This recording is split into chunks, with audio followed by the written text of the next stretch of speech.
How's it going, guys? It's Jorge Guerrero with Team of Miracles. I got pre-Treatoad or Totally Awesome. I mean, hero deck profile for you guys. Treatoad's coming out next month. I'm just gonna give you a list. That'll be what you want to build around. It'll be like a base model for when Treatoad comes out. Because this deck is gonna be extremely powerful. It'll be on the same level as ABC's.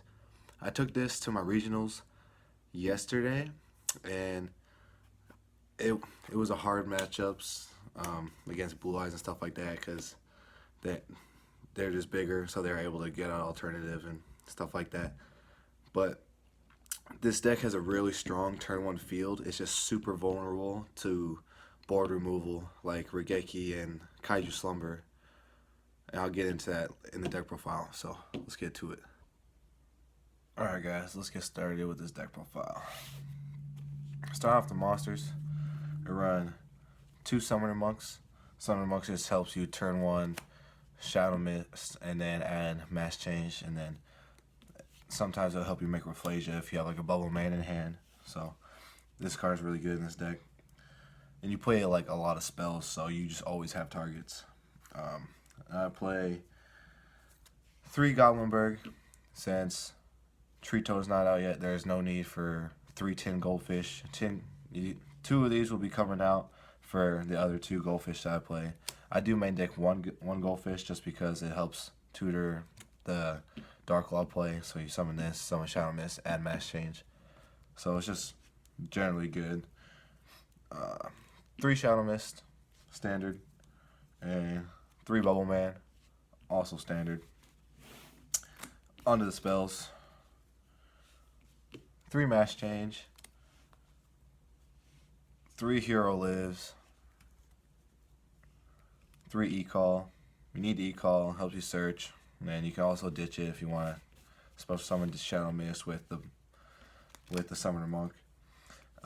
2 Pot of Desires, because Pot of Desires is good in this deck. You run multiples of a lot of cards, a lot of 3-0s. So, and I don't like to run 3 of this card because usually you draw Pot of Desires off Pot of Desires, or sometimes you open it up with 2 Desires, and really resolving more than 1 Desires, you'll probably lose the game because you banish half your deck, and then, you know, odds are that you won't be able to come back from that. 2 Instant Fusions. They're the Northern targets. I'll bump this up to 3 as soon as Treatoad comes out. This card is just really good. Helps tutor your rank 4 plays, since this is technically the rank 4 deck right now. Mass Charge, 2 of them, because late game this card is just really good and it's really powerful. Like if you just wish you had a Dark Law, like you just can't do it because you have no targets left, but you draw into this late game, it's just too good. Or you can make Anki, and then you have a Mass Change still left in deck. You get Anki, destroy a monster, and then add the Mass Change to make Dark Law and swing for direct attack. Like this card is just really powerful. And sometimes I use it just because I want to get rid of some back row. Like I would have already detached a Bubble Man and already used a Mass Change, and then I'll just use it to make Acid, get rid of some back row. 1 Upstart, 1 Soul Charge, 1 Reinforcement in the Army, and 1 Twin Twister. I only made 1 Twister because really you play Acid, so that's back row removal already, and the Twister is just there so you have, you know, extra removal. It's just not a really back row heavy format with the certain types of decks that are topping right now. There are some pretty annoying decks out there like Paleozoic. They're running around, and the stupid like anti-meta barrier statue lock Fossil Dyna type decks, like they run a lot of back row. So just I side 2 Twisters for those occasions. 3 Quaking Mirror Forces. This is the reason why I love this deck, because this deck can play some pretty strong traps, and when Totally Awesome comes out, it's going to be even stronger, because if you get a free negation and then you can set up with a Dark Claw and back row to protect the Dark Claw, it's just really strong. It makes the boards almost uncrackable. Like not even a Kaiju can fix the problem of a hero field. So this deck will be pretty strong when Totally Awesome comes out. I'd say it'd even be tier 1, close to ABC level, if not better. If you're able to go first against ABCs when Treatoad comes out, I think they pretty much lose, because if they don't have a Regeki, then, I mean, if they had the Regeki, you can just negate it with Treatoad, and then everything they have that goes to their graveyard gets banished with the Dark Law, so they just can't make any plays. And then you have main deck 3 strikes, so whatever they summon, it's just getting striked, and then also a Solemn Warning. So, like, this is why I love this deck. And then also play the 1 Bottomless and 3 Floodgate Trap Holes for the Rafflesia targets. The Floodgate Trap Hole is just a really powerful card in general. And that's it for the main deck. On to the extra deck. So we got 2 Dark Laws, of course. 1 Anki. Helps you push for game. Helps you add mass change. So most people forget about his second effect. He can attack directly for 14. So that also comes in handy. 1 ABC Dragon Buster, because it's a cherry target, and sometimes I don't feel like citing it and then putting it into my extra deck, so I just put it in the main deck. I feel like I have room right now because Treatoad is not out, because that'll end up taking 4 spaces in my extra deck, because I'll be running 2 Bahamut Sharks and 2 of the Treatoads. So once Treatoad comes out, this will probably go back into the side deck, but for now, this is the extra deck.